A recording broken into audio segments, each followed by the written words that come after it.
All right, I am live, and I will see how long my light works. I left it on charge today, but doesn't seem to have charged very well because it keeps. I just filmed a video out here, and the light keeps going out.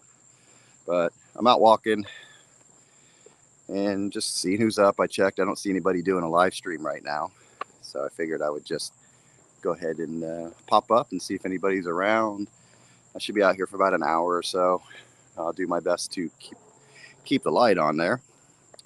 And in my video, at the very end, I had some buttholes in their pickup trucks flying by. For a second, I was wondering if they even saw me, so that was a little concerning. But yeah, so I'm out walking. I have a couple video ideas I'm going to do. See, there goes my light again. I don't know what the deal is. I have to really check this thing out. Okay, once you get over there we go. Since you didn't bother stopping at the stop sign. I'm that old cranky guy. These fools never stop at the stop sign over here. Yeah, so I got some couple videos in mind. I went ahead and did the top 10 albums I listened to. I was like, how do I do that? Hello, whoever's out there. How do you do the top 10 albums that you listen to constantly? Because, man, that's always changing for me. And I was having a hard time, but then I really thought about what are 10 albums that either have really like stuck with me for a long time, you know, through the years. There's albums I listen to from the '80s still that are pretty constant for me, and then there's some that have come along like in the '90s. But I think these albums I've listened to probably for I don't know 20, 30, 40 years or so now. So once I really thought about it, I put this list together. But then I could easily do a list of another 10. Um, but these are pretty good idea of what I put together, what I put on when I'm in the mood for listening to something. They're the go-to albums. I've never had this many albums before to choose from either. So, um, but yeah, I picked the 10. So that'll go out. I need to record that. Also have a video coming up I need to do with all my pickups recently. I probably have about 12 to show in that video because I haven't done one in quite a while. Sometimes I split the video up, but this time I'm just gonna do one video and show you what I got. I've listened to everything so far. Some good jazz in there, some good Lee Morgan, a new guy, I think it's Duke Pearson. I kept forgetting his name, but um, uh, he had a good. He's a piano player, and I liked his album. So I've got those on the board, and I did a short, but nobody will see it in the stream because I put my shorts over where the shorts belong. Nobody sees it. Wow, I had 3 people and they're gone. I must not be entertaining. So see if anybody else pops on here. If not, I'll just keep talking to myself. That's what we do in YouTube land. We're basically, you know, talking to ourselves, although it's talking to you, but it's kind of a weird dynamic when you're doing these things. But you have to have the gift for gab, and that's why people like Rachel I definitely admire. She knows how to run the show, even when she has a lot of people up there. She knows how to keep it kind of in order. Um, I have a tendency to, when I'm hosting like I am right now, I have the tendency to just let the other people talk and then let them kind of control it. And usually it's a free for all anyway, and I think that's why. I just go up like I am right now, see who's around, see what topics come up. Last time I was talking about song lyrics and the meanings and things like that, which is another video I'm working on. Is the top 10 songs or lyrics that like have stuck with me or have meaning to me or for some reason trigger something in me. So I have that going too. So I have a lot of video ideas, but finding the time to do it's a little crazy lately. So yeah, I go, okay, what would Rachel talk about right now? Well, she would probably, it's the beginning of the show, so she'd probably start off on some kind of political binge. So that's why I don't usually watch her first thing in the morning. I used to like to get up. I'm not get up, I'm already up and running, but put it on at 9 o'clock my time and see her and it's good morning, Rachel, and that whole thing. But it got too political first thing in the morning. So I've learned to give it about half hour, 45 minutes, let her get that stuff out of her system in the morning. And then I go ahead and watch her and join in. So I kind of like sticking to the music topics on this, but I know her show's a little more than that. She's more of a variety. I think a lot of people don't get that. You know, it's like, oh, you're in the vinyl community, you should just be talking about records, but that's not her show. It's definitely not that. There's other shows to watch for that, just strictly vinyl content. I actually went to 45's Michael 45. Not like he needs a shout out for me or anything. I went out. I watched his live stream. He had Stunty on there, and I kind of got away from 45 for a little bit. I think sometimes you need breaks from people. I think he's a good guy. I just think, I don't know, the whole MoFi thing rubbed me wrong with him. I know he had deep opinions about it, and I didn't see it the same way. So I took a little break from it, but just watching his live stream the other day, hello, two people. Watching his live stream the other day got me back into the flow of enjoying his videos because he does have a passion for music. And I was actually surprised when Michael 45 didn't really know about the Beatles Butcher cover. And he and Stunty explained to me that in Germany or in parts of Europe, I guess, or in their areas, it wasn't like a big deal to them. It was like an American thing, the Butcher cover. It's a big thing over here, but not really over where they're from. So they really didn't have much background or knowledge of it. So I thought that was interesting because, you know, 45 just seems to know a lot of stuff. So it's always interesting, like when Mazzy or somebody sees an album that they haven't seen before, because you're like, wow, that I didn't think that was possible. But yeah. So anybody want to say hey? I'm looking at the comments. I could put a link up there too if anybody wants to go. And I always forget how to do this on the phone. Let me see how we do this. There's guests, invite guests. There we go. Copy. Okay. And then I always forget where to put my post comment. There it is. I'm getting better. I always forget where it is, but I'm getting better at it. But I'll pop that up there. I don't know what two people we have up there. If I know you, I'll bring you up. I don't want to run into an issue like Rachel had with some naked dude running around my screen. Just don't want that going on. But yeah, just out walking and just talking about whatever you guys, if anybody has anything they want to talk about. I'm kind of excited. There's some Tom Waits stuff coming up. Releasing 3. Well, I saw actually yesterday at Barnes & Noble. They did a 50th anniversary of is it Closing Time? That first album of his with Old 55 on it. They had a 50th anniversary on that, cut by Abbey Road Studios, 45, or half speed. So it's not 45 RPM, which I'm happy with. Or was it? Because I just thought about it. It's a double album. So it was a double album, and so maybe it is 45 RPM. That's usually how that works, but I was very tempted to do it. I'm like, if it sounds better, but I'm like, I have a good copy of it, you know, but part of me, you know, that completist kind of thing wants to buy the series that's coming out. I don't know if these are all being released by Abbey Road Studios or being produced there or what's happening, but from what I understand, watching Glenn Calloway from the Basement the other night, that the CD version of the Tom Waits stuff is going to be coming out end of August, but it won't be until late August or September that the vinyl stuff will be coming out. So something to keep an eye on. And I know it's 3 songs or 3 albums that I'm not really familiar with, but I'm pretty much going to buy, I think, everything Tom Waits. I have not been disappointed with anything he's put out. So yeah, I'm probably just going to get those. And then the other thing is, you know, it kind of reminds me of, I'm like in a Tears for Fears kick lately too. I've been buying up their albums, and every album I like. I wasn't a big fan of them when I was a kid, and there were people that I knew that listened to them. Sorry, my light keeps going out. I don't know what the deal is. But I'm getting into Tears for Fears much more now. And I'm kind of like, I think, working my way to the middle with them, because one of the first albums I picked up by them was that last one that they put out, Turning Point or whatever that was called. Really good album from last year. And then I just recently picked up from what I understand, is their first album. It has Mad World on it. So I'm getting into those guys. Just a lot of really good songs on there. So I'm enjoying that.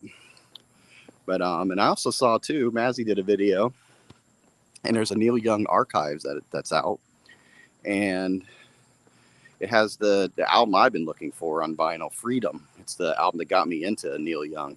I've had friends for years before that in the 80s trying to get me into Neil Young, and I couldn't get past his voice.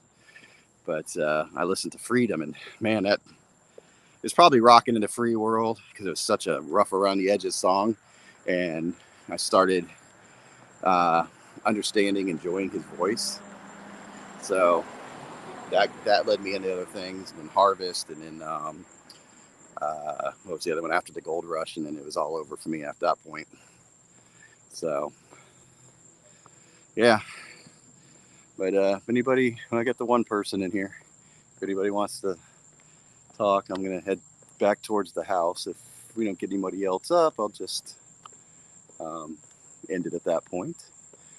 But yeah, like I said, just keeping busy with just did a walk and talk for my other channel, my Strange Brew Reactions.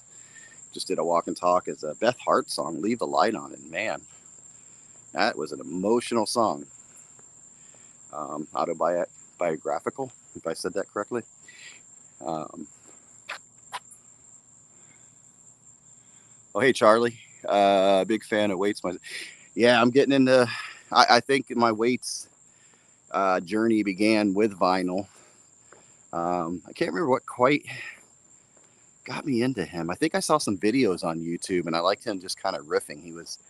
And I think his videos maybe from around the time of that Nighthawks at the Diner, where he's just kind of riffing poetry at a diner, like a New York diner, and he's just describing the scene. And then he so it was scenes of him kind of doing that, and then he would be on stage. It's kind of a back and forth thing. And something just got me to check out his music. I think I just started seeing the albums at the record store, and I put on his first album there, Closing Time, and yeah, old 55, and I always get the title mixed up, but Hope I Don't Fall in Love with You Tonight or something like that. What a great song. But the whole album is great. So I listened to a couple more of the early albums. I'm like, oh boy.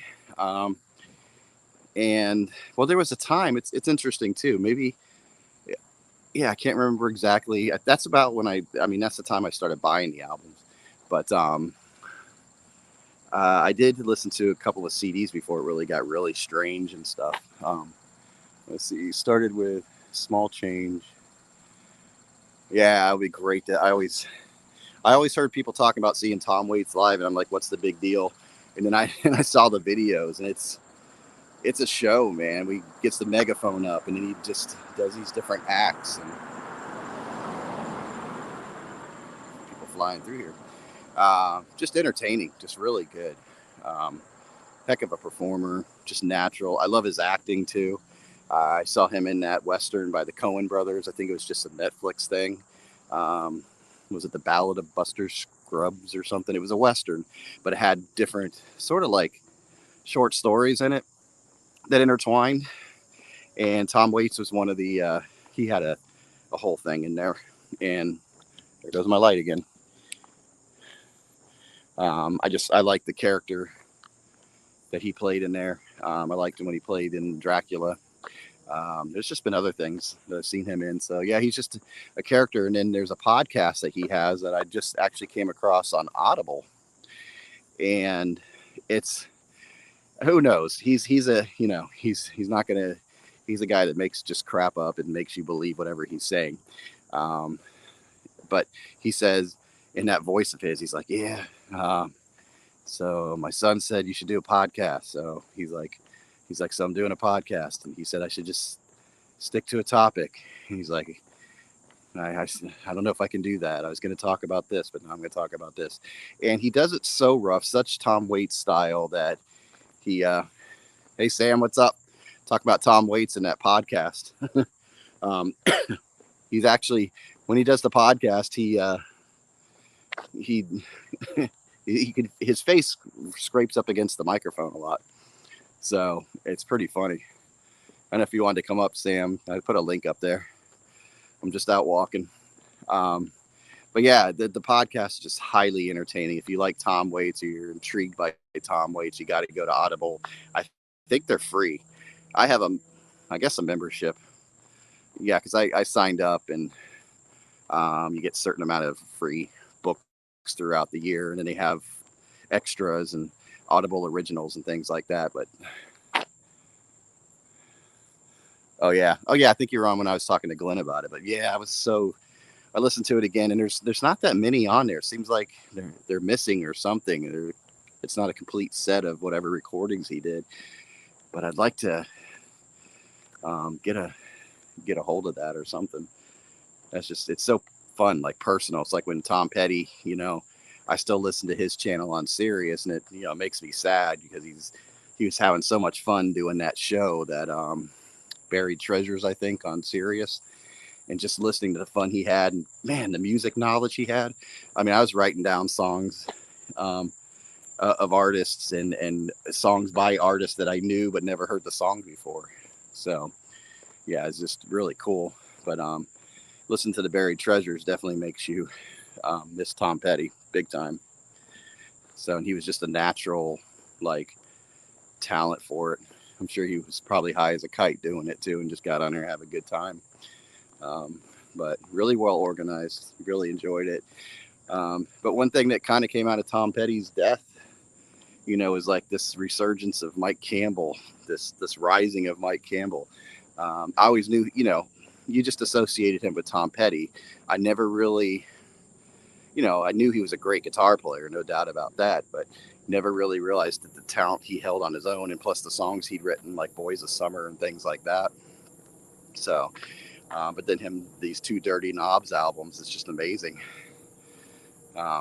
Just really, really good music. And what's crazy too is how alike his voice is to Tom Petty's.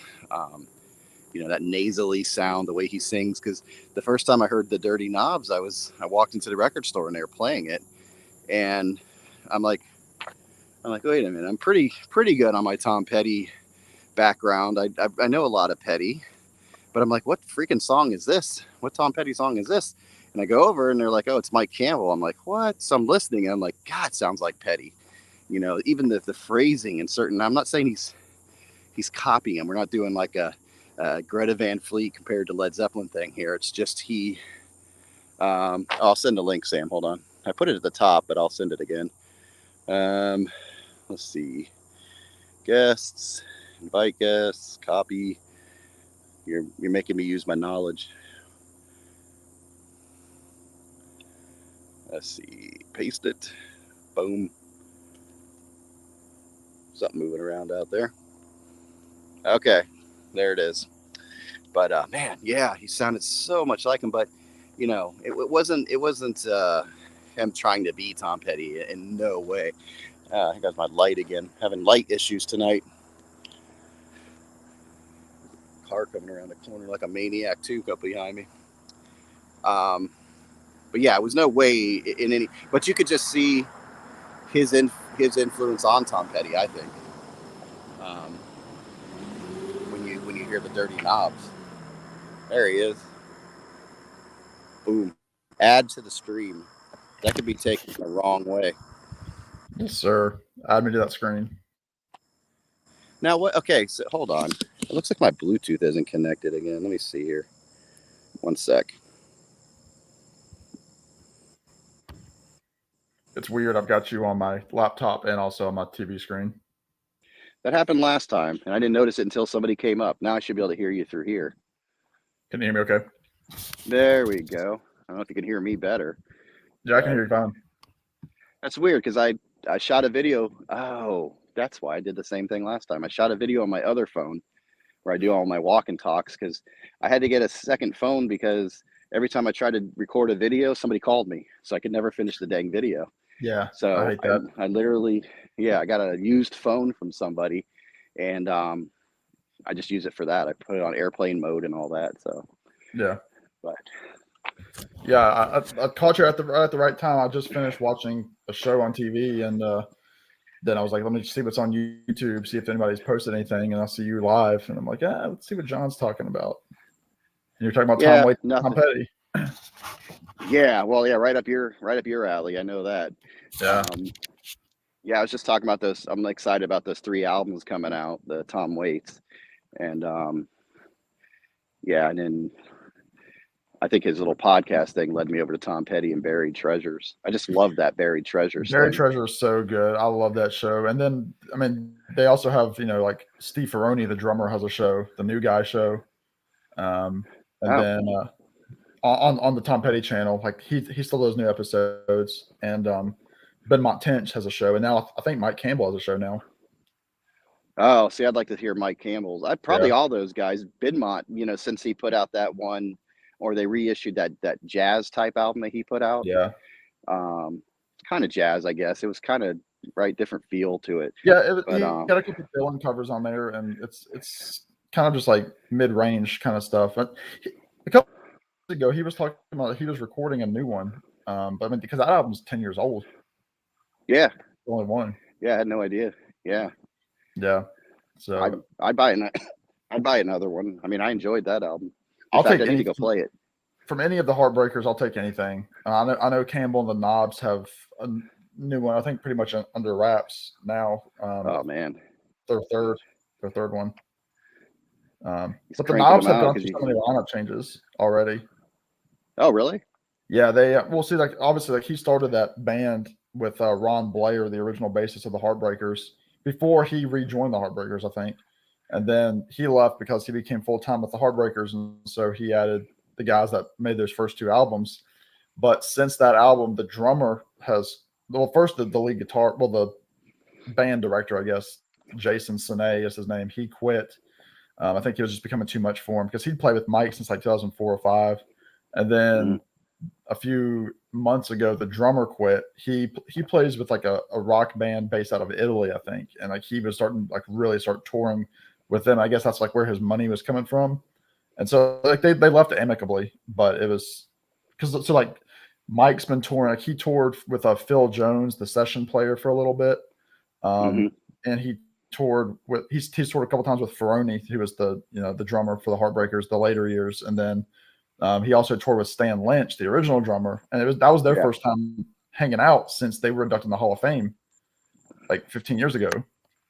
So I thought that was pretty. So I don't because I'm seeing Mike in October. It's my first time seeing any of the Heartbreakers. I'm so excited. I know, and I screwed up. I don't know what even happened. They played at the best venue that you could get here. It's a venue that's been around. It's got to be since the 50s or something. It's called the Capitol Theater over in Clearwater, and they kind of run ticket sales kind of run through another venue, small venue called Ruth Eckerd Hall. But this is like the old seats, the balcony seating. It's small, it's intimate, and Mike Campbell played there, and I missed him. And Lindsey Buckingham played there too, and I missed his show. Oh wow! To see them like in a venue like that is just like, oh man, it's there's not a bad seat. Lindsey was supposed to be here before he had that health scare, and then he canceled the rest of that tour. He was supposed to be like 10 minutes from me, and they just canceled that tour, never rescheduled. I'm seeing tomorrow night. I'm seeing Jason Isbell.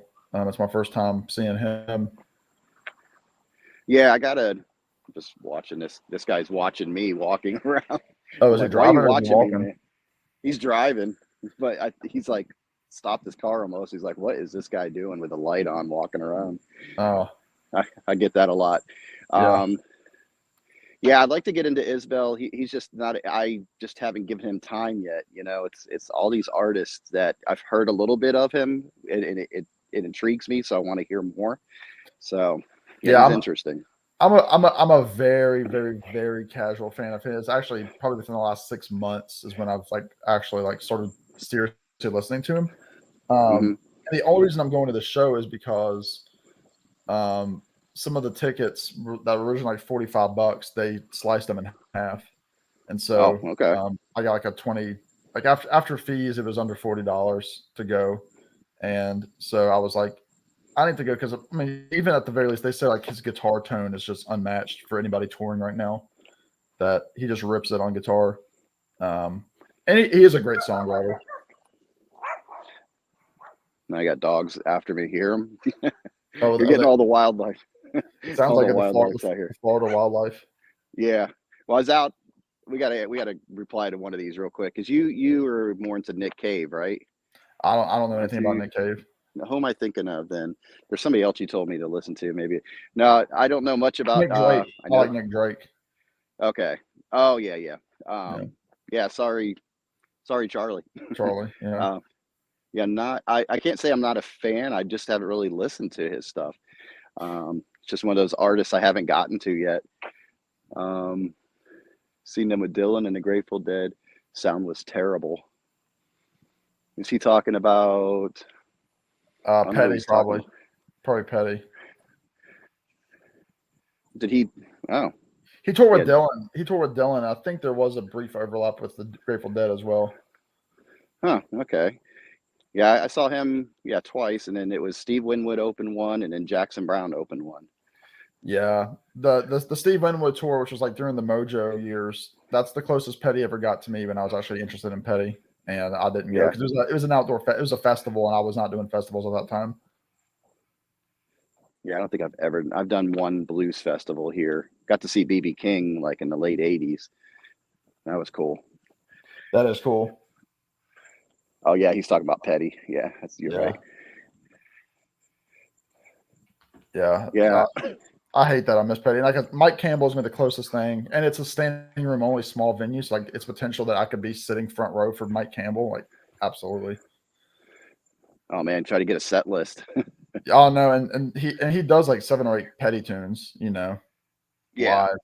I think he always He does just- running down a dream, and so to hear that solo live, I mean, Oh man, yeah, that's such a I love that. I love all his solos. They just fit like so perfectly, into those songs. Those guys are so in tune with each other. oh my word, yeah, Yeah, they were just like meant to be, and that's why I said when I first heard the Dirty Knobs, I'm like, what is this new Petty album? yeah, exactly. And it's not an imitation thing. It's just you could see how their styles fit each other so closely. Yeah, that's why they fit so well with Campbell writing all of the music and Petty writing all of those lyrics. Yeah, I mean, and I mean, it's just that Gainesville sound. I mean, that those original like guys from Mudcrutch had like them, and even like if you hear like Ron Blair, the bassist, he talks like those guys too with that drawl. Benmont not so much. Yeah. I don't think Benmont's originally from Gainesville. I think he just grew up there. But yeah, to hear those guys, to hear like Tom Ledden from Mudcrutch, whose brother was Bernie Ledden from the Eagles. He had kind of speaking voice. And then I mean, like Leonard Skinner's from there. A lot of the Allman Brothers are from there. So it's a very interesting melting pot up there in the Panhandle. Yeah, it's a whole nother world compared to this part of Florida. Like even when I go up to the St. Augustine area up there in the north, it's a total different. Yeah. Yeah, I can definitely see the difference. Is St. Augustine still a pretty artsy community? Yes. Yeah, it's very cool, especially if you were to go visit, bring your guitar. You can sit out in the street and put your guitar case out and start singing, and people come by and just pop some dollars in there. It's cool. I don't think they get permits or anything. I think it feels like a free for all. The last time I was there was it was 2012. It was summer 2012, and I remember there was a guy. We went to a place. I wonder if it's still there, called Rhett Butler's. It's a restaurant named after Rhett Butler, and like the picture is like Clark Gable from Gone with the Wind. Yeah. But there was a guy, like there was a street musician. He was playing a didgeridoo. Yeah. I was like, what is this guy doing? Yeah, I almost got hit. That guy just decided to come over here where I am. That dude was moving. Yeah. A didgeridoo. Wow. Yeah. What is that? What is that? It's like the Australian. It's like almost like a long like stick. It's just just like a drone kind of noise. Yeah. Oh, okay. It was just like Yeah, it's cool because like certain times if somebody's in the right spot, like there was a guy just playing a saxophone by himself down a back corner where nobody was walking. And he was in a cool little patio area that they were, I guess, rebuilding, and the sound was just so cool, like of his saxophone kind of bouncing off the walls. Oh yeah. So and he had like a little pre-recorded, like a drum thing going, but he had it low enough where the saxophone was more prominent, and it was really Yeah. cool. Yeah. Yeah, it's a cool area. No matter where you go, you got and you have the homeless people, but it's kind of a neat thing because they go and people are buying pizzas and giving them over to the homeless people, and you start to know the homeless people in a way because we go almost once a year for the past 8 to 10 years, and you start to see the same homeless people out there, Yeah. and you can just tell they're not well, they're not, they're Yeah. mentally ill. It's So sad. It's sad here where I live, because where I live is like it's on a bus route, and so like there's like this like triangle of cities of like the same bus routes, and like the people, because homelessness is huge in my area, too. Um, they go from where I am, they go to Richmond, and then they go up to like Charlottesville, and then they come back down here, and they just do like a loop. Like they'll go to each city, they'll stay for a couple of days, and then go to the next one. And it's just it's sad. And I know like our police force here is really trying to figure something out, and like the city council and all that stuff. Because we're trying to really be like we're trying to really build our arts community up. We have so many small venues here. mm-hmm. I mean, there's always something to do on weekends for music, even if it's like a local bands at some of these places. I mean, we just have honky tonks and these little venues, for a couple hundred people. So I mean, there's festivals here during the summer all over, like within an hour's drive. No, that's cool. Yeah. Yeah, Yeah, I'd love to be kind of part of that. I just like that creativeness. Like when somebody's being creative, your creative juices start flowing, and you get song ideas or poetry ideas or story ideas or something when somebody's yeah, doing something like that. yeah, And I like people taking on these cover songs too and making it their own. Like I'm so jealous of that because anytime I do a song, it's like I play it so close to the original. Um, right. I admire the people that can. I've been watching this show. It's whacked out. I don't really recommend it. It's called Californication. It's on Showtime. It's a freaking it's a mess, but they have so much good music in that of people covering songs in ways that you never thought they would cover it. And I think I'm sticking with the show just because of that, trying to see what the next song would be. Yeah, Because I like covering those versions of songs that aren't dead on to the original. So yeah, I like it when people do that. It's just hard to take myself away from the original. It's so in my head. You know, right. so I definitely admire people that can do that. I do too. Yeah, because I try to do that sometimes when I'm relearning a song, because I mean, especially like a song like, I mean, there are some songs you don't want to touch. Like if you're covering like a Beatles song, you're kind Hmm. of dumb to try to make it your own, because there's no need to do that. But if it's like an off kilter like Tom Waits or Bob Dylan song, you want to try to make it Yeah. your own. And when you try to go about doing it, you end up going back to the original if your brain isn't wired to Yep. really stretch out the limits of the song. Um, but again, that's what makes some of those covers so great. I mean, listen like any of those like Birds covers of Dylan songs, like they're Mr. Tambourine Man compared to his. I mean, it's not even Oh, close. night and day. Oh yeah, night and day. Um, Yeah. but Yeah, I try to, I bring it in because I can't sing some of those higher notes. I always try to bring it down. Sometimes I'll add a capo because the capo allows that higher sound and lets me get down into a lower octave. right, So I kind of play with that. Um, but yeah, we used to do, you hear of Me First and the Gimme Gimmes, that band, yeah, I've where heard they're of them. just, yeah. So they did a version of All My Lovin'. Now, All My Lovin' is already maybe a 2.5 minute song, but Yeah, they do a sped up, almost punky version of it. So we used to cover that in the band, and that went over pretty well. It's just like a heavy, heavy version of All My Lovin'. We that's actually cool. would lap the song twice to get it to at least be more than a minute and 30 seconds because it was so quick. Yeah, But I tried like what was the other one? There was a Beatles song that I took and just slowed it down and made it almost a ballad, and it yeah. worked. I mean, it was okay, but yeah, you're not going to create anything better than the Beatles ever did. There's just no way. What is this one? The Tom Petty documentary is really interesting. Is that the The, latest one, the Wildflower, or the Running Down the the Dream? Probably the Running Down a Dream. That one's like the 3 hour one. Um, the Yeah, I Wallflowers have ones. that I on always forget DVD. about the Wallflowers one. That was like a YouTube exclusive. Yeah, it was good. It gave you a lot of information about the recording of it, but you just missed Tom Petty. I mean, that was the thing. Yeah. Yeah. Yeah, I think he's saying Hendrix did it best as far as making songs his own, like All Along the Watchtower, and And all those he did blues songs, oh, like the blue stuff. He Little Wing or songs like a that. Little Wing. Oh yeah, that's right. That was a cover. Yeah. Or no, that was his, right? And then Derek and the Dominoes covered it. No, that was his song. Yeah, because Derek and the Dominoes covered it, and Clapton had just finished recording it, and Hendrix Right. It's passed covered. away. It's Jimi Hendrix. Yeah. Yeah, Yeah. yeah. You get them See, confused.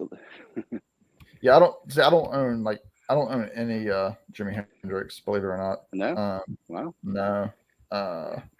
I'm interested in like the covers that he did now. Uh-huh. Because Yeah, that's just what I do.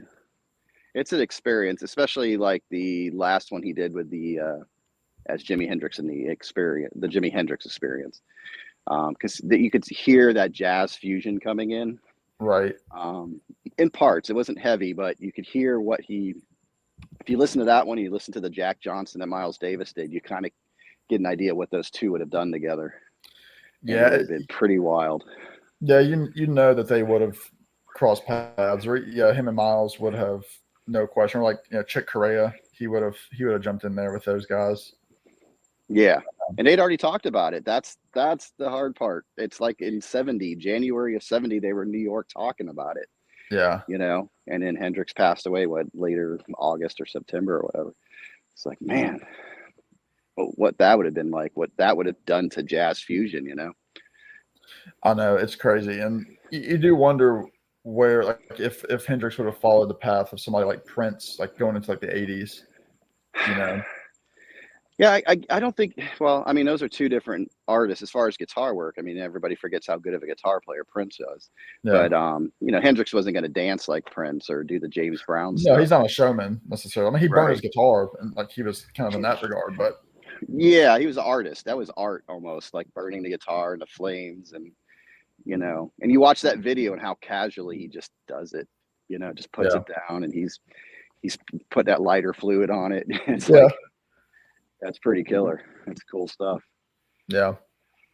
But yeah, you always wondered how Hendrix would have fared pretty well probably through the 70s.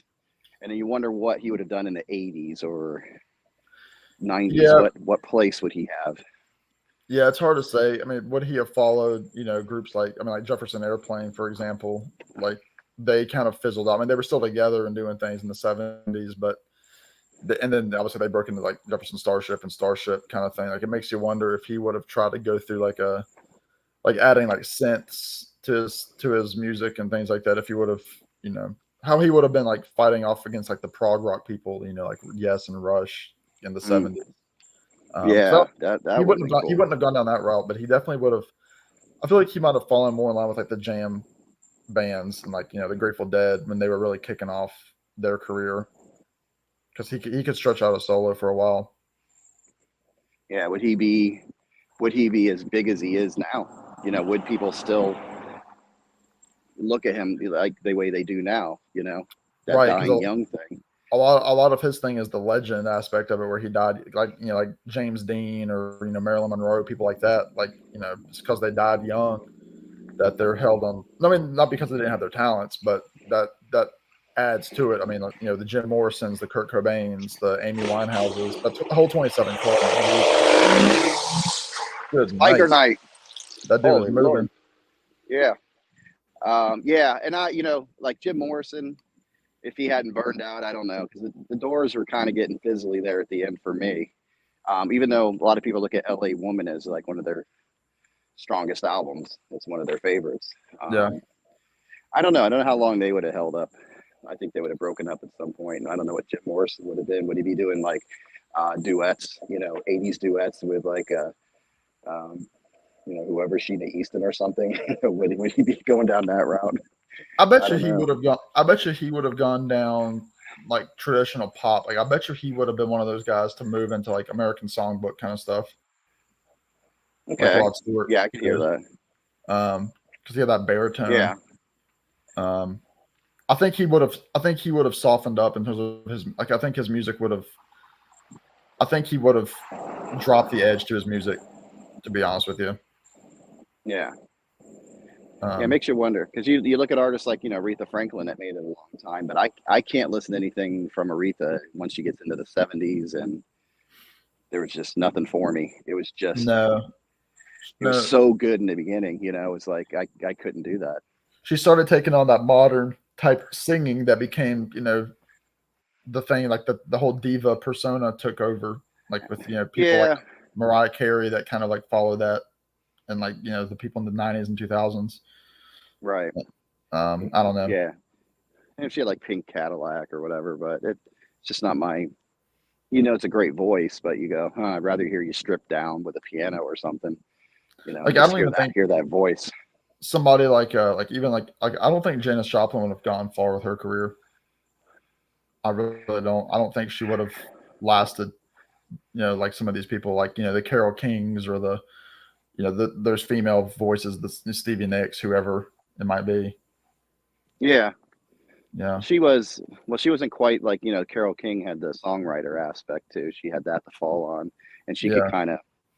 she could come out as the artist or just be the songwriter, whatever she wanted to do. And then, yeah, but Janice, she wasn't really like the songwriter, right? She was more Not a lot. because She, Chris she, she, Christopherson. yeah, she did a lot of like the blues covers and the Christophersons, and she had a few Yeah, songs, but yeah, she was more of an interpreter like Joe Cocker, kind of in the same vein. yeah. You wonder now. Joe Cocker did pretty good for a while, and then Rod Stewart. I mean, he's made a career off of doing other people's songs. A lot of people don't Hmm. even realize that how many songs he did were cover songs. Hmm. But he was really good at making it his own. Like he really did a good job. Like I was halfway through Country Comfort listening to Rod Stewart. I'm like, wait a minute, this is that freaking Elton John song. Right. He did a really good job of just making it his own. So you had to give it to him. And then he did Downtown Train, the Tom Waits song, and Yeah, I thought that was, he had a. I was a fan of some of his cheesy '80s stuff too. As like a teenager, and they had those love songs going. Young Turks and, Uh, Forever Young. yeah, I like Young Turks. Yeah, I actually like that song too. Forever Yeah. Young, I love. That was yeah. He again. You listen to Dylan's version and listen to that thing, and it's like two different songs. Yeah. That's Although the I think, thing.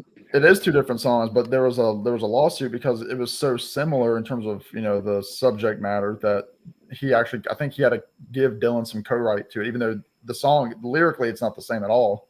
oh, it's not. I thought those were the No, same song. no, because like Dylan's like, "May God bless and keep you always, may your wishes all Yeah, come true," and then Rod Stewart's like, "May the good Lord be with you down every road you're on." Like, so yeah, it's like that's right. Ah, it's like okay. it's like he took the same words and like found like synonyms of like all the words and like reworded it. Check it out. Yeah, okay. Wonder why he would have done that. Maybe he just, I don't know. It's the That's same. interesting. Yeah, yeah, it's weird. I always thought it was the cover. Never even because like you were saying, those lyrics are so close to each other. Huh. Okay. I do like what Dylan did with Forever Young on that Shadow Kingdom though. I thought he did a Yeah, great job with that. yep, He just came out and said, punched you in the face with that Shadow Kingdom album. I think I was just like, wow, give me the next song, give me the next song. You know, yeah. even though I'd already heard these songs, but again, he's like, I'm gonna do this again. He could take his own song and do something different with it. And even like It's if you hear that version of "When I Paint My Masterpiece," I mean, half of those lyrics are new. He rewrote a lot of those lyrics, and I've seen him live. The last couple times I've seen him, he's done that version live, with those new lyrics, and it's always interesting to hear how he changes it, even just a couple of words. yeah. But um, Do you think do you think the Doors peaked at Morrison Hotel? That wasn't one of my favorite albums actually, by them. I still love their first album. As I've far as the never Doors. listened to a Doors album all the way through. No, check out the first one. Well, I know you're more like a singer songwriter. Well, see, I I mean, I like my, like my British Invasion kind of music too. I mean, I know they're yeah, not British Invasion, but I love my mid '60s music too. I mean, yeah. the Who, I love Herman's Hermits, the Monkees, obviously the Beatles and the Stones and the Kinks. Love all that stuff. I mean, do you know the song "The End" that the Doors Oh did? yeah, That yeah, was yeah, so that's on there. So you might want to give it a shot because that album I love. Like, it's just a good, solid, you know, '60s rock album to me, psychedelic, And see, it's I don't know if it's something about Morrison's voice, because I mean, and the music is great because musically they're actually very similar to the Zombies with Ray Manzarek's organ. I love the Zombies are a top band for me, right? With the organ, taking over for the guitar essentially. Yeah, he was covering the bass parts and everything. With that, and he had a pretty good voice, Ray Manzarek. Oh, I don't think I've ever really, because they did those last two albums without Morrison. Obviously, he was dead, and Manzarek sang the lead on them. And to hear him do some of the harmonies, I think there was one time, even when Morrison was still with them, that Morrison was too drunk or drugged out, and so they had to play as a trio, and Manzarek took all the leads. That's on YouTube. Like it was like a stadium show, and Manzarek is singing all the songs, kind of Oasis did, and like Liam Gallagher never showed up with Rob on. Yeah. What I'm talking about, and Noel would have to take the leads like last minute.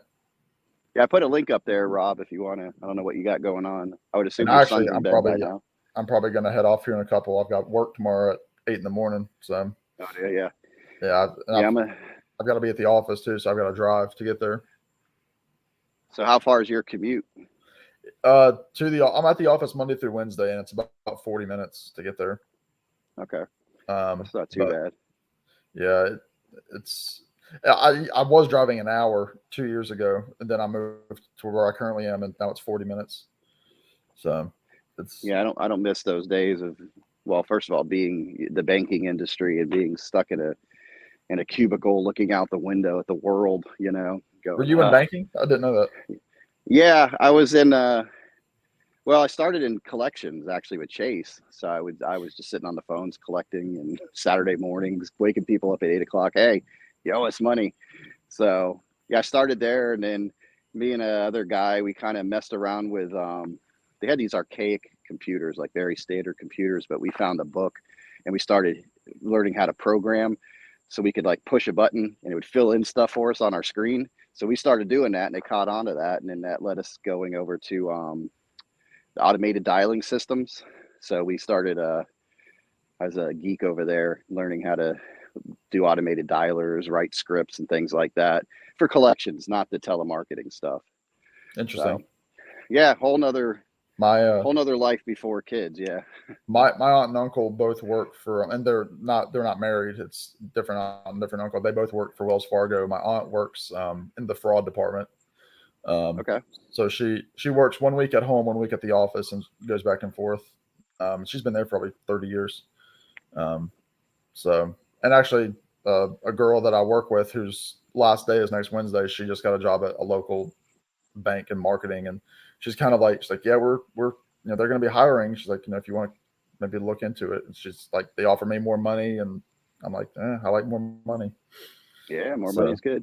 Because I'm technically under marketing in my job. Marketing, okay. I thought you might be IT world or something, or So my title is called website administrator. I work for a furniture company, and I audit our website. I don't do like the tech aspects of it, but I'm like making sure everything looks good on the website. Hey, Rob. Hey guys. Okay, yeah, I was catching different times when you talked about work, and I was like, I think you're in the IT world, so I wasn't quite sure.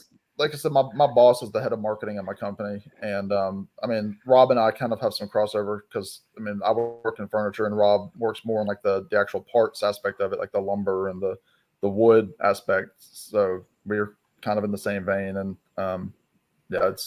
it's not what I want, but it's a nice job in terms of like my flexibility with it. And I'm here at the apartment 2 days a week, so it's what it is. You do what you got to do. We're in a good opportunity because my wife started our assisted living facility business almost more than 20 years ago. And then when we had kids, I was able to kind of come home and be stay-at-home dad for a while. Yeah. So now I'm at the point, because I've mentioned it before, my one daughter has CP, so we couldn't make a lot of money, the whole thing to get her benefits and all that. But now she's 18, so now I'm like, ooh, what do I do with my life now? I can get out there and do stuff now. Yeah. So it's an interesting time. Yeah, and that's my thing. I'm a single guy. Like I don't have any roommates in my apartment or anything. So I don't have to worry about bringing in money for other people. Like right now, like I make enough for myself to live very comfortably. But if I were to get an actual house and be married and that sort of thing, then I'll have to start looking like, okay, how can we budget here? Yeah. And then you got to learn how to share your stuff and have somebody tell you that you can't put that stuff in that room. Yeah, don't buy that record. Yeah. Yeah. Don't buy that I'm Sheryl Crow first pressing, Rob. Right. Jeez. Don't you do that. I wish. Where are you? Because are you in a safe house somewhere, Rob? This is not your normal location here. I am about 15 feet away from where I usually am. I'm sitting on the couch. Normally, I'm through those doors in my office, but I couldn't be bothered to go sit in my office. I'm sitting on the couch. That is that's the whole basement right there. Is that what that whole thing is? That's half my basement. Jeez, man, that is awesome. I have a big house. Yeah, that. I'm jealous of that. Every time I see the background in your videos, I'm like, dang it, man, I want something like that. That's kind of cool. But my office that I shoot in is it's 14 by 24. It's pretty big. Yeah. And that's about it's less than a quarter of my basement. Yeah, my apartment. It's good for one guy, but it's once I get 3 or 4 people in here, then it's like y'all are too close to my stuff because it gets crammed real quick. I'm fortunate. I'm fortunate because we've got a bungalow, so each floor is pretty large. Down in the basement, my wife never comes down here. She's like, "Keep your shit downstairs." So my son makes a mess of the rec room that I'm sitting in, but the rest of the basement's kind of mine. So now, is it a true basement? Like, are you truly like underground, or is it just a lower floor? Yeah, okay. Yeah, Glenn's got a sweet setup too. When I was talking to him the other day, he's like, "Yep, I pretty much come down here and spend the whole day down in the basement, and she's upstairs, and we meet for dinner." That's kind of it. Yeah, exactly. That's not a bad arrangement. He's showing like a full thing. Like, I mean, he's got he's got his own bathroom down there. That's where he's got like an office off to the side, and yeah, I don't know if he's got a guest room down there or not either. I think he might have a guest room down there. I've got my office, and then my rec room with a big screen TV on the wall. Then there's a bathroom around the corner. There's a bedroom. We're all set up down here. There's a fridge in the furnace room. What do you keep in the fridge down there? Right now, nothing. It's not even plugged in. I know, stocked up with some beer. I don't drink, so. I got this beer here that I have I bought it yesterday for the first time. It's what's it called? Leinen Kugel. And it's called Summer Shandy, but it's got like lemonade. It's not great. I think let me see. How do I make you big on here? Is that solo layout? Hey, oh yeah, look at Sam's big. There you go. Okay. I think I've had that. I think that's pretty. I know they sell like a standard beer like in cans, but like I saw this, it's like I'm like, oh, that's probably pretty refreshing. And I drank it and I was like, I don't know. No. So I don't know that I'll ever purchase it again. That doesn't sound like it would taste good. Beer with lemonade. Well, you would think. I mean, like a brew drink like tea. I mean, tea is served with lemon all the time. Yeah, and then like the whole like Mike's Hard phase that happened a few years ago, like the Mike's Hard lemonade. Yeah, that was a little bit different though. That was like liquor, wasn't it? Was that beer? No. I think it might have been vodka in it. It's vodka right? and lemonade. Yeah. Probably vodka. It's like White Claw and all that stuff. Yeah, no, I like a good I like Modelo and Blue Moon, that kind of stuff. I don't like anything too hoppy. I don't like drinking motor oil. The Guinness stuff. Oh, I love Guinness. I like the Guinness Nitro stuff. I love it. Really? I'm just like. Oh, I love it. I love stouts and like dark ales. Yeah. That stuff is so heavy. But I'm a coffee guy. I'm a pretty strong coffee guy. Oh, okay. See, I'm not. So maybe that is the difference. Maybe there's a connection there. And I don't do like IPA. Like I can't do IPA. I can't do sours. No, I can't do. I don't like it too hoppy. I don't like. I do like a Blue Moon. Blue Moon is generally my summer pick, and that's what I had before I bought these. But I like that, like the Belgian, Belgian wheats is what they're called.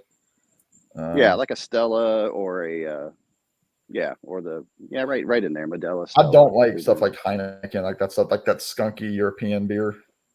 Yeah. Yeah, but I'm sounding like a beer connoisseur. I really know nothing. know. About beer. I I know know. nothing about beer. No, I know what I like, and I know not to try stuff. When it's $6 a bottle or something, I'm can't not do going to like try anything new. when they put out stuff like raspberry lavender beer and stuff like that. I'm like, don't Nah. give me that. Don't give me that. Yeah, If I want to No. eat soap, I can eat soap. I get made fun of because I like. Yeah, no kidding. Because I like peanut butter whiskey now. I'm like, it's pretty good.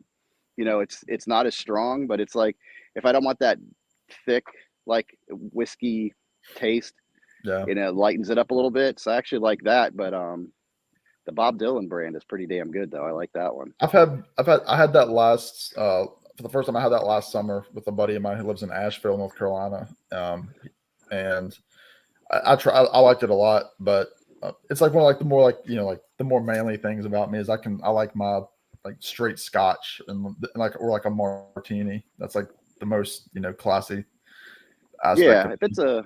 Yeah, if it's a cool night, yeah, I like I'll sit there with a straight out Scotch or something, and let it bite you back here a little bit. So welcome to Alcoholics Anonymous. With this is not the VC anymore. I know. How do we get on this? We're on Rachel's. I got nothing to show contribute at this point. I know. I'm like, we need to start talking about wings for Rob here. Then we're gonna. Now we're talking. Rob doesn't like Hooters, and for years I didn't like Hooters, and now I actually like Hooters. Let me rephrase that. Okay, all right. I don't like chicken wings from Hooters. Okay, to be clear, I have nothing wrong with Hooters. Okay. Be it the restaurant or whatever else that may stand for. Right, exactly. They have good curly fries. Shit. Yeah, it's funny. Excuse me. For years I didn't get into it, and all of a sudden I'm like, I don't mind them so much. I don't know why. But we had the hole in wall places here. This was a place called Mugs and Jugs, right? Yeah. And they had like huge wings, like they double the size of any Hooters wings or anything, and huge drumsticks. And man, they had their flavor was just amazing. So, but they went out of business, so no more of that. You hate to see those places go away.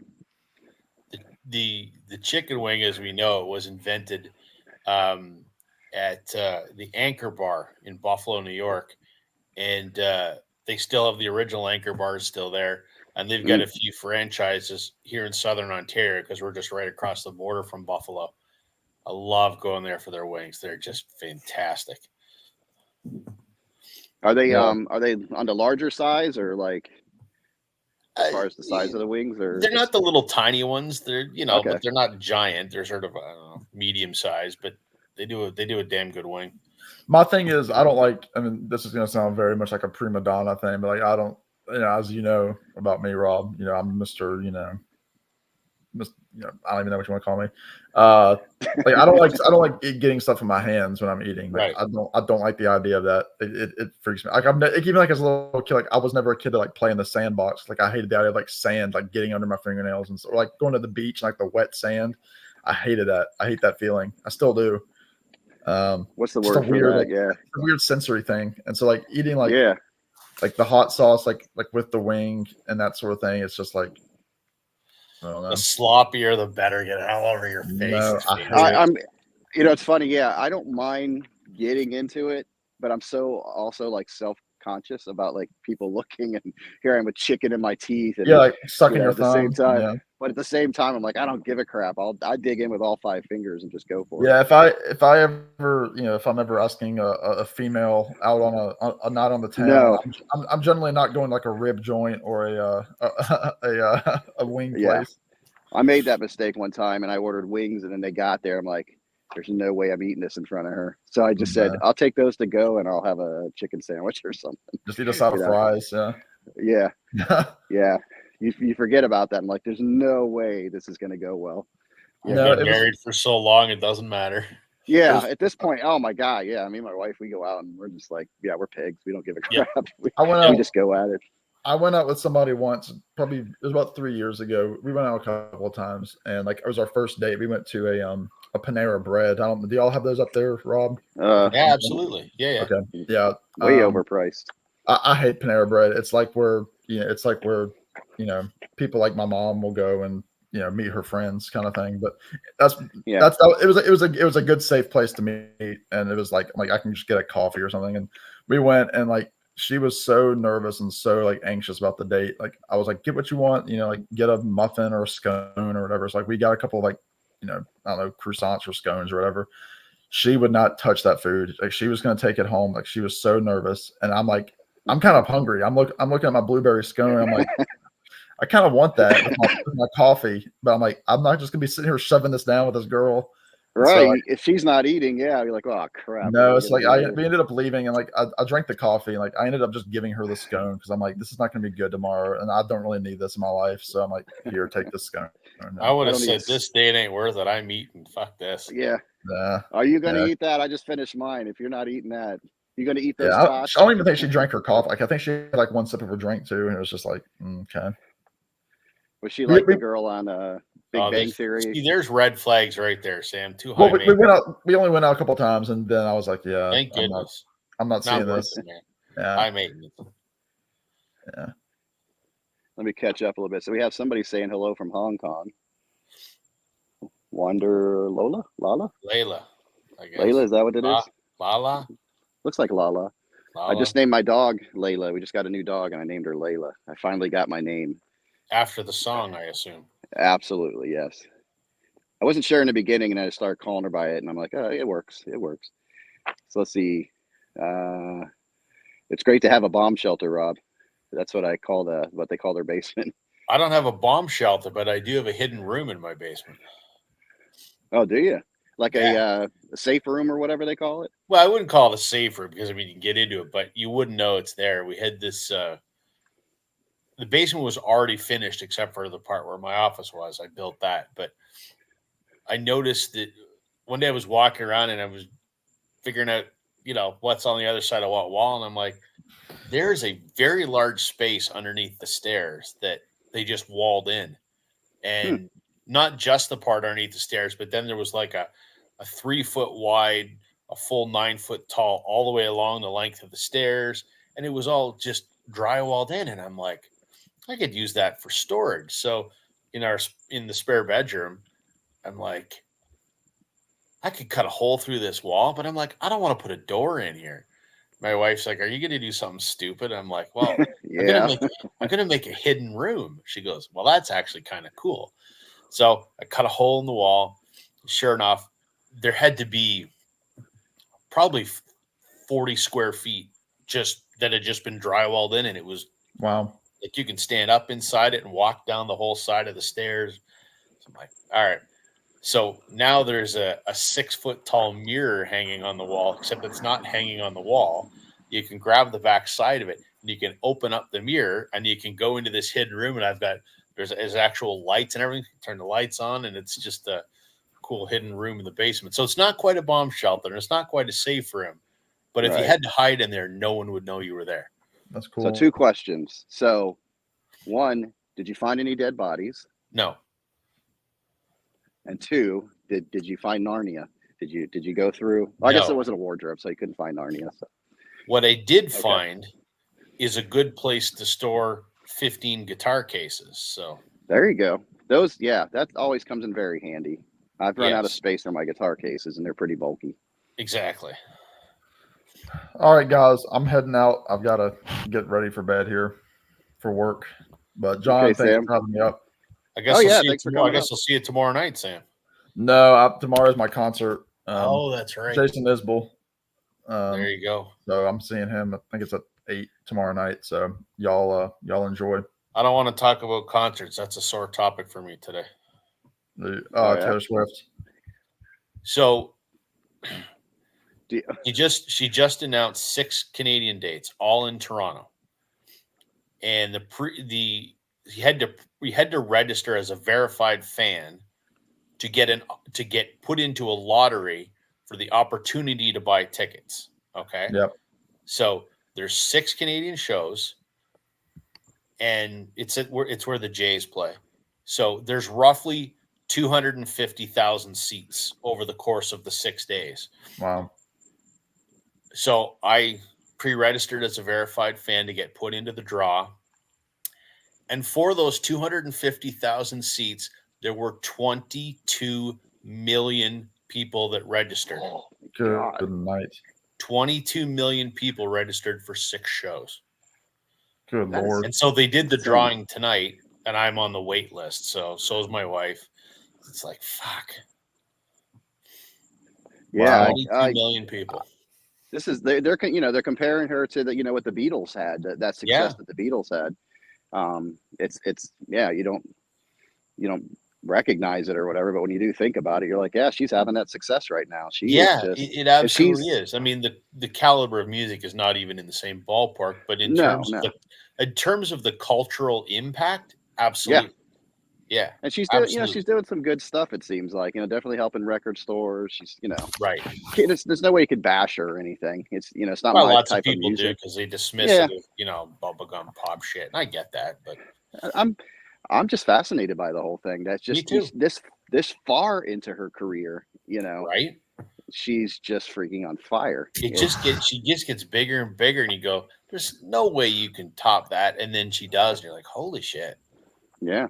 Like this tour alone is going to, they say, gross close to $2 billion. That's the highest grossing tour ever. It seems like it should be hitting like the trillions or something. It's insane. It's a crazy. You just see every place she goes to is just packed. Yeah. Yeah, and she's playing a 3.5-hour show every single night. Crazy. We'll see you guys. I'm heading out. Sam, enjoy your show. All right, Sam. Yep, appreciate it. Yeah, make a video. We'll do. Absolutely. Cool. Bye. Yeah. Figures you got me talking about Taylor Swift, Rob. But Sorry, it's well, look, if we're on here to talk about music, we should be able to talk about anything, So I've been putting off forever. I want to do a Taylor video, and I'm going to maybe this week. do it.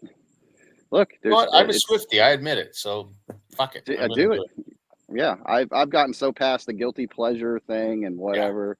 There's so many opinions and attitudes about music out there, and I'm at the point where I'm like, I'm just gonna, if I want to make 500 Billy Joel videos, I'm gonna do it. I don't give a crap. You know what? My old man used to say, opinions are like assholes. Everybody has one. Yep. So Yep. I'm gonna That's do a it. common Why phrase. not? What the hell? Yeah. Well, because it's going to be something you're going to talk about, and you're going to have enthusiasm because it's something you're into, and that's going to come across. So, I was so worried about, the diehard VC people I'm going to lose some credibility. I'm like, what the fuck do I care? I don't. No. I'm just here to make videos, and if they entertain some people, great. Yep. Yeah, I got caught up in that in the beginning because you see people like Mazzy was probably a good place to start because he didn't seem very judgmental. But then you started getting deeper, and it's like, oh, okay, I'm afraid to say what I like here. And then you start thinking about going, fuck that. It's like, why can't I just say what I like? And that's where we're letting our freak flag fly now, Rob. That's what we're doing. Right. But yeah, and I've said before, you like what you like, Yeah, that's it. Yeah, that's it. Yeah. It's there's so many, if Mazzy can do 2-3 videos on Yoko Ono, then we're free to go. We're good to go. Yeah, exactly. So I'm gonna probably shoot that later this week because it's top of mind at the moment, shall we say? So. Yeah, and if you could get some shorts out of that, I mean, that should draw some subs in for you. I keep thinking I still haven't done any shorts, and I keep thinking about it. I'm not opposed to them like Glenn is, and you've done a great job with them. I can't find a way to do them that, to me, ties into the at least my perception of the identity of my channel, and I also can't figure out a way to do them that contributes any value. When I can wrap my head around what I would want my shorts to be, then I'll start doing them. But yeah, don't overthink it because I always if I was talking like if I did a recent grabs, whatever 5 albums I talked about in that video, I would make shorts out of those albums and feature them, and you get a lot of people talking about those albums. People are talking, people are subscribing. Glenn says nobody talks to you. I got a lot of people talking to me that came from those shorts. I'm sure they do. I have an Etta James that's like 78,000 views. I have no idea. That thing was dead in the water. and all of a sudden just boom, boom, boom, boom. I mean, and people are like, love Etta James. I miss her, all these different things, all these different emotions off of just a little short I did. But just putting the record on, watching it spin, putting the album cover in the background, sometimes popping lyrics up there because they say a lot of people watch these shorts when they're at work, so they can't Right. have the volume on. So they tend to watch your shorts if they have lyrics in there or some kind of I just get nervous about act. playing the music as I worry about the copyright police. 6 seconds. Yeah. 6 second rule. Like I'm getting ready to do the 10 album thing, my favorite 10 albums or most listened to albums or whatever.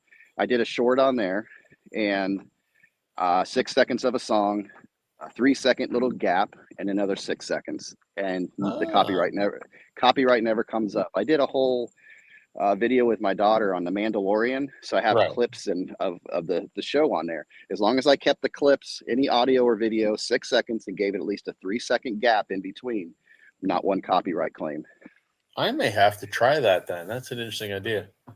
Yeah. Now, if you get the claims, like on my other channel where I do the walk and talk, Mm, 98% of those you get a copyright claim that says, they allow you to use this on YouTube, you're good to go. So every right. one of those has one, but I was kind of trying to distance the claims because you never know when somebody wants to be a jerk and start striking you. Right. So I figured I'm going to move all those over to my other channel. Right. And if that channel goes down, I can live with it. But I've really been building this one. Yeah, I you've don't want. done well. Very well. Yeah, that's the shorts. Yeah. That's that's the shorts. And I stopped making shorts once I hit like 1,000, and now I'm up like 1,700. It just kept coming from the Holy shorts. shit, man. That Yeah. happened fast. So, but I was killing myself. I was doing 2 shorts a day, like every Wow. day. I put one out at 12, put one out at 5, and some would Wow. be hits, some would be misses. But all of a sudden, and so I'm getting residual from that. It's slowed down a little bit now, but it took about 3 months for it to start slowing down. I totally and again, I don't really care what the subscriber count is. I'm not in it for Mhm. that. No, But by the same token, you like to see it grow because then at least it says to yeah, me people are enjoying what I'm doing and it I'm doing in my mind I'm doing a good job. And I got a little bummed out for a while because for like 2 months there, the subscribers just dried up. I got 2 subscribers in 2 months, and I'm like, what is going on? It's taken off hmm again, which is good, but it's yeah. just like, what am I doing wrong here? And I got thinking about the shorts again, and I still may do it. It's a good way to boost it. And you find, I would say hello to Malaya because we haven't seen her in a Anyway, long time. I see her every once in a while. She's a busy lady working lately. ah, Um, yeah, I kind of played with it. Yeah, it didn't really. There was a part of me that said, "Can I do this?" It was like a challenge to myself. yeah, But it was no at any point why I do my videos. But it's like, can I do this? Does this work? So I just started doing it and then started having fun with it. Started changing them, doing different things. And next thing I knew, I'm like, boom, boom, boom. Um, the subs are just popping up. you And took then I off was, like a rocket because when you started it, I had more subscribers than you did, and now yeah, you're double what I am, more than double. yeah, So it's worked, yeah. man. You and Chance, yeah, it was, and I can't explain why, because I have 2 other channels, and I was doing the same thing for those channels, and the subs were okay, but they weren't going up like that. Like I'm really trying to push my daughter's channel. I was killing it. I put hers first priority, and she just wasn't. It wasn't growing. I don't Right. know if it's the music thing, because there's so many different genres, tastes, like in music, and if I hit like a jazz album, blues album, a pop album, people are going to talk about it. They're going to be like, "Oh man, I haven't heard that song in so long." If you just give them a taste of a song that they haven't heard in 20 years, Yeah. you're going to pique somebody's ear, you Yeah, know. it's not a bad idea. I might when I get some time later this week, I might give it a shot. Yeah. Well, I'll say goodnight to Malaya. Good night. Thanks for hopping on. She usually Good seeing pops you. on late at night, and yeah, we'll see you in the peanut gallery. But yeah, I don't understand it. I don't get it. I No. learned how to play the game, but a lot of the times, in my videos, anytime you see me putting music in my video, those are just 6 seconds. It Yeah. doesn't. It doesn't. it doesn't register with the algorithm. I don't know if it's just YouTube giving you a little love, you know, a little bit, Who knows? but I might try that with or a couple because I quite often talk about albums, local albums to me that people have not heard of. So maybe I'll give that a shot. yeah, I think it's a way for you to give that sample, you know, because Yeah, I hear you talking about your albums, and you know, but if I hear a little bit of a song, like if you pick just a little cool hook off of a song, and right. you're like, huh, maybe I'm going to go check that out. Yeah. You know, it piques people's interest. So there's something about that audible part of it. Well, Um, maybe I think I'm going to work from home on Friday. Maybe I'll throw up a short on Friday and see what happens. yeah, like I did that one the other day. It was a weird one. I normally don't put myself in them, but I listened to that Roger Waters redoing Money, Right. and I'm like, God dang, when did he start sounding like Leonard Cohen? You know, he sounded like Leonard Cohen covering Pink Floyd. So I was like, that's kind of funny. So I just videotaped myself like this, going, when did Leonard Cohen start sounding like, or Roger Waters start sounding like Leonard Right. Cohen? And I played 6 seconds of the song, and it did pretty good. But I thought that was kind of funny. Huh. So you never know how creativity is going to strike. Yeah. Yeah. And I use that one program too. I do them all on my phone. I can't pull it up because I'm on the live stream, but there's an app that I use, InShot, I think, Okay. and you can just take videos or whatever. I take quick audio recordings off of my iPhone, Right. and then I edit those down, put it in there, and just put a short together right on my phone. Hmm. So you can do it anywhere, but a lot of times, because I don't want it in my stream. See, that's where people like Glenn get pissed, because it's in your stream with your Right. videos. Yeah. So I go home and click that little button so that nobody sees it unless they're watching shorts. Right. Makes sense. So I've kept people happy by not doing that. I get it. Well, it's good because it separates it into two streams, right? The people that want to see your long form content and those that stumble upon your short, which hopefully will Mhm. drive them to your long form content. Yeah, and one thing I had to be aware of too. See, yeah, I wish YouTube would separate them more. They really need to. But I noticed, like, you know how you pop that up at the end of your video where it says recommended videos? I can't remember Yep. the end of yours. Okay. Yep. I was noticing they started recommending shorts. Hmm. And I was like, no. So I have to go in there now. I liked it that they would find there's like an algorithm or something that would find something related to the thing I just did, maybe. But I started noticing now that people are getting linked to shorts. And I'm like, I don't want people linked to shorts. You know, I so don't have that problem because when I do my end screen, I specify what I want the linked videos yeah. to be. Yeah, I do that now. I used to let YouTube decide unless it was something specific or a series I was doing. But now I definitely have to, because I don't want people getting linked over to shorts. You know, I know Makes it's going to sense. annoy them. Makes What does sense. this one say? How do all those how do- reaction videos get away with copyright? they get away with it because they're playing the system. Time them. Any reaction video you watch, it doesn't matter if it's 6 seconds of audio, 6 seconds of video, together, separate, whatever, 6 seconds. Time them. You'll see it's always 6 seconds, but they edit it in such a way that they'll put the clips in there and have them talking, and you'll be distracted by them talking. And sometimes they'll continue to talk, and they'll put take the audio out, put the video up. There's all these different ways to play around with it. So I can do I did a complete movie. Like, we've done 2 or 3 complete movies with not one copyright claim on it. The only one that did, and it pissed me off because it was a Spinal Tap one. And I did Spinal Tap, and there was one scene that I let run to 8 seconds. 8 seconds, and YouTube will look at it like it's 11 seconds. Somehow they add on seconds, because I'm looking at my edited video and it was only 8 seconds, but they edit it longer for some reason. Weird. So yeah, it's always 6 seconds. You keep talking while you're watching it, so you can edit yourself in there, and that's how they get away with it. And they don't tell the whole story. They take parts of the movie out or whatever. Right. They just I've don't watched want you a few to reaction videos like that. Yeah, and the same thing. Now, some people, like, I do my reaction video, my reaction to songs, and like I said, I get a copyright on those. But I always stop it in the middle. But I see some people that let the whole song play through. Yeah. I like stopping it in the middle. I mean, half and half. Like, I want you to hear the whole song, but if you stop in the middle, it kind of gives you an idea, some thoughts you're collecting about what you're hearing and things like that. Yeah. Because it's supposed to be informational, right? That's the whole Right. thing. So, yeah, But yeah, I'm coming up with a lot of, like, I've never listened to more Beth Hart or Rory Gallagher or Pantera in my life on this. People are giving me like interesting things to listen to. I But should maybe do that. I got some VCLT from Matt over at Prime Analog Records, mhm. and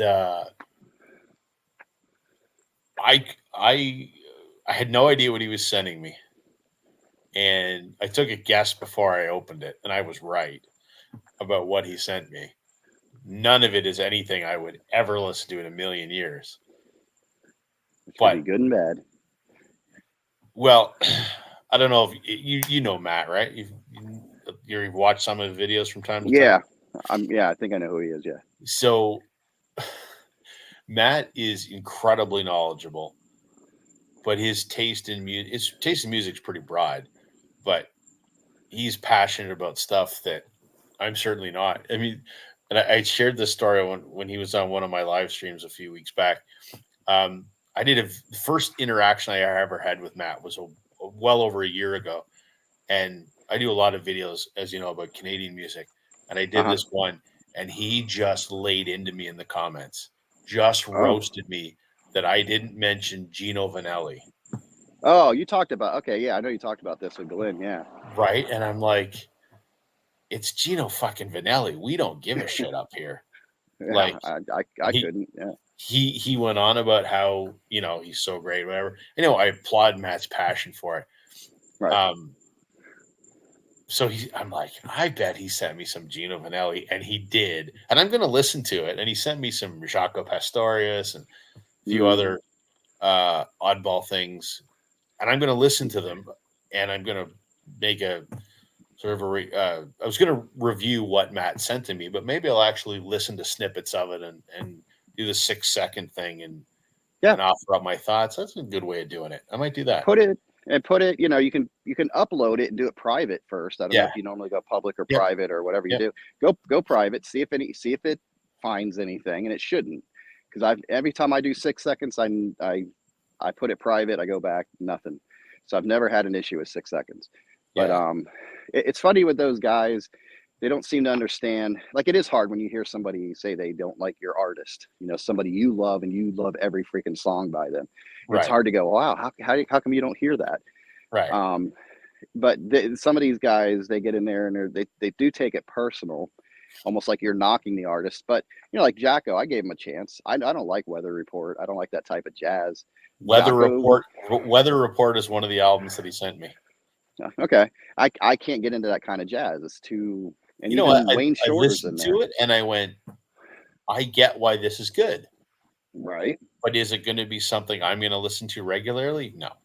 Nope. And that's Nope. the thing. They don't understand it. I can hear I mean, when you hear him play bass, I mean, Yeah. yeah, it's nuts. It's crazy. How do you do that?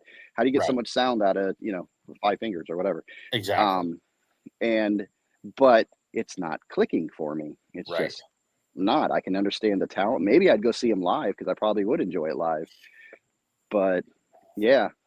And some people just go, "Oh, I can't see how you don't like that." I'm like, I don't know. It's my ear. Right. I can't help you, man. You You know? like what you like. Right. And I think that goes to like what we're saying. We'll talk about whatever we want to now. Yeah. Because why are we going to hold ourselves back because somebody else has an opinion of it when the whole point of us getting into these videos is to talk about the crap we like, you know? Precisely why I'm like, fuck it. I'm going to do a Taylor Swift video.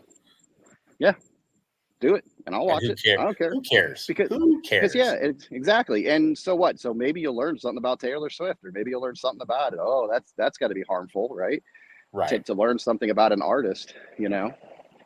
I'm definitely, I will never fall into the category of a Swiftie or anything, but I'm fascinated by the whole thing. I mean, to me, there's several layers to it. I mean, is it the best music ever? No. But is it bad? No, it's certainly not. She's made some yeah, good music. And there's here's talent there. the thing that impresses me the most is in an age where the majority of popular music that's played or streamed, most of it is overproduced shit that has no talent, and the artist that is performing it is not the person that wrote it or created it. It's Right. just manufactured shit to generate revenue. She's legitimately a singer, songwriter, writes her own shit. She plays 4 or 5 different instruments. She puts together her stage shows. I mean, hats off to her. And she started when Yeah. she was 15. She's Yep. 30. I mean, in the last couple of years, she put out 4 albums in 2 years, and you just go, shit, like hats off to this woman who's carved Yeah. her own path. And when she got screwed by her label, she said, screw them. I'm going to screw them back. Hats off to her. And she's bringing a whole new generation of people into the music scene, into the record collecting scene. Yeah. Who cares if they're teenage girls? Doesn't matter. I was a teenager when I got into music. So Right. why is the teenager that's liking Taylor Swift any less valid than 16-year-old me that was listening to the Beatles 35 years ago? Right. You're in there buying what you like, and you're Right. Yeah. So And hats I off to her. Oh yeah. And I just recently learned why what you're talking about with the contracts and everything. I was like, why does she keep redoing the albums? I was like, man, she's smart. I mean, just Yep. redoing the albums. I had no idea about the story behind it. And I think it was just today, I heard about that, why Yeah. she did Taylor's version of the song. Yep. I was like, oh, okay. That's not stupid. Well, and here's what a lot of people don't know. So, I heard about this because my best friend is a independent musician, and we're working to try and get his latest album in the hands of a label. So there's a pretty prominent entertainment lawyer up here in Canada that's on our team now that's working, and I heard about this through him because of what Taylor has done re-recording her stuff. Record companies are now including what's called the Taylor Swift clause in all their contracts that prohibit the artist from re-recording their own material for a certain duration of time, even if they own the publishing rights, because Right. that gives the label a certain window of time to make revenue off of that original recording. Right. And she's had such an impact that is now a clause in virtually every recording contract that's out there now. I bet you Unbelievable. John Cafferty he had that clause. Yeah, Or no kidding, before eh? the clause. Yeah, or he had thought of that. Yeah. So I'm glad he finally got his stuff back. Yeah, it just took so long. Yeah. It's Yeah. just crazy talent. Yeah. Yeah, for sure. For sure. So So is this gonna be you and Glenn tomorrow? I guess so. Yeah. I haven't talked to Glenn since last week, so I'll have to email him and find out what the topic is. But yeah, don't know. Figure Yeah, out you had a something. good one last week. I like that one. That was fun. What did we do last? I don't even remember It what we was did. the oh, see now I know it was fun. Now I'm trying to remember what the heck it was. Wasn't the album? What the heck was it? I'm Dang, trying I to can't even remember. think of it now. I just remember having like a lot of ideas. What was it? Dang it, what'd you guys do? Yeah, shit, I don't remember. I just remember going, oh, I have a lot to talk about with this one. Yeah. I can't remember. I Yeah, I like the don't remember. lyric idea. I don't know if he was talking about doing the lyric thing, like the lyrics at like most Yeah, top 10 I lyrics or think we something. may wait till Sam's back to do that one because I certainly don't have enough time to prepare for that one. Usually we decide on the topic, the morning before, and I'm at work, so I got like a couple hours when I get home to put my thoughts together. So Yeah, that'd be a hard one because I'm like, and sometimes I'm like going, what? I've got about 6 right now that have stuck with me. Like parts of like Dylan's the man in a long black coat. right, He has that line. It's like people don't live or die, people just float, and yeah, that lyric has always haunted me. So I was trying to think of just those lines that you sit there and go, huh. They don't have to be clever. They don't have to. They might not. They might tell you what they mean straight out, but it's like, what are those lyrics that stick in your head? My problem, I So think, with that would be I love lyrics, so my problem would be the 10 that I would think of today would be totally different than the 10 I would think of yeah. tomorrow. Well, that makes it even more fun. Like, here's 10 more. Yeah, It's sort of poetry. It's in a way because an artist came up with something that out of the whole song, it just sticks in your head. Or it could be 4 lines. It could be one straight verse. That really works. I You may know. just make a video of that on my own just for shits and giggles. Yeah, I'm gonna do it. Yeah, do it. It's fun. And I just last time I was on here, I was doing that with some people, and they were putting up the like lyrics that meant something to them.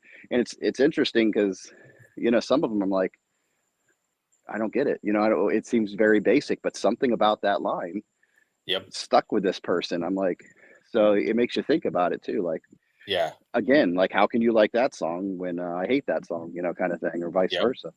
So I came up with what I think is a great idea today.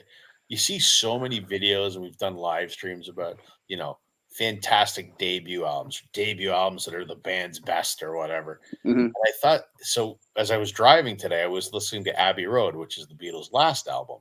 And I thought, I'm going to do a video of last albums. Are they good or are they bad? And I'm gonna pick some that are shit. That's I'm gonna good. pick I some think that that's are what you guys awesome. did. I think that's what you guys did last week. No, No, it wasn't last. Okay, maybe not. no, You did it recently or something. I don't know. I didn't. I wasn't part of that one. So That's a good idea, though. I like that. The well, last because album it's was it good or interesting, bad? right? Because it's like, you know, what is the piece of work that a band or an artist leaves us with when they exit the business or life or whatever, or the band Right. breaks up? And it's like, did they leave us with something that is lasting and timeless like Abbey Road, or Mhm. something that's a piece of garbage? Like I think of Aerosmith's Music from Another Dimension, which is absolute shit, which Mm. is a sad end to a pretty legendary band. Yeah, and that's tough too because you're talking about a band like the Beatles, still sort of in their prime. If we get cut off, sorry, my battery's down to 10%. So if it goes dead, you'll know why. Yeah. Um, you know, they still had more in them. Oh, And sure. Aerosmith, I mean, you're talking about years and years. You know, I think like when I think of that, I think of, believe it or not, like the last album Billy Joel put out. It's good. It's more overproduced than his other albums, but it still had good stuff on there. River of Dreams and Lullaby, 2000 Years. But the very last song on there, he's kind of saying goodbye as far as a recording artist. You know, Right. these are the last words that I'll ever say. That's why it took so long to write. He's saying, "See ya," you know, Right. Yeah. and he never did an album after that. So I Yeah. think that was kind of a cool way to go out, and he knew it, and he's like, "I'm not gonna be like Elton John and keep putting out crap, you know, and you know, having a good song here and there. I'm gonna go out, and then I'm just gonna tour for the rest of my life," and it's been pretty good for him. And that's the way to do it for sure. Yeah, knowing like I don't have the energy to write these songs anymore. I got You know? nothing left to say. Yeah. Yep. So I thought that was pretty cool. But Yeah, yeah, so I yeah, think I might shoot that one sometime this week, because I had a creative drought there for about a month where I'm like, I got no ideas. mhm. And I've just sort of been reinvigorated in the last couple of weeks. So Yeah, it's a good yes. idea, and you can think about like you could do it a couple different ways too, like bands that went out on their last album, you know, because like Jim Morrison, you know, that situation, or is it because they broke up? Or you Right. can get that detailed, or you can just be, you know, this Yeah. is their last album. Yeah. So there's a couple different ways to do it. Yep. But I like that idea. It's Yeah. kinda neat. Yeah. Boy, I don't know what these people keep looking at me for. Probably because you're walking around with a selfie stick talking to nobody. What's up? What's up? What's up, man? There you go. Now gonna wake up the whole damn neighborhood. Oh God. Oh, I didn't want to encourage that nonsense, but welcome to Florida, guys. There you go. So, well, on that note, I'm down to 3% here. So, All right, man. I appreciate you getting on here, and yeah, I look forward to that video. Definitely, I'm almost done with your last video. I started that one. It's I have Nice. to finish it, but I'm real bad. Just so you know, I don't comment on every one of them, but I am watching them. I've been trying to. I'm tell the same people way. I'm I so watch bad. them all. I don't comment a lot. So Yeah, I try to just to show, you know, it helps everybody's algorithm and everything, and I try to show support. But a lot of times I'll watch the video and then I just Yep. have to move on to the next one or whatever I'm doing. yep, So I'm the same way, man. It's all good. yeah, cool. All right, man. Well, thanks, and I'll be in the peanut gallery tomorrow. All right, man. Sounds good. All right, you take care. Good chatting with you. Ciao. All right, you too. Bye. Bye.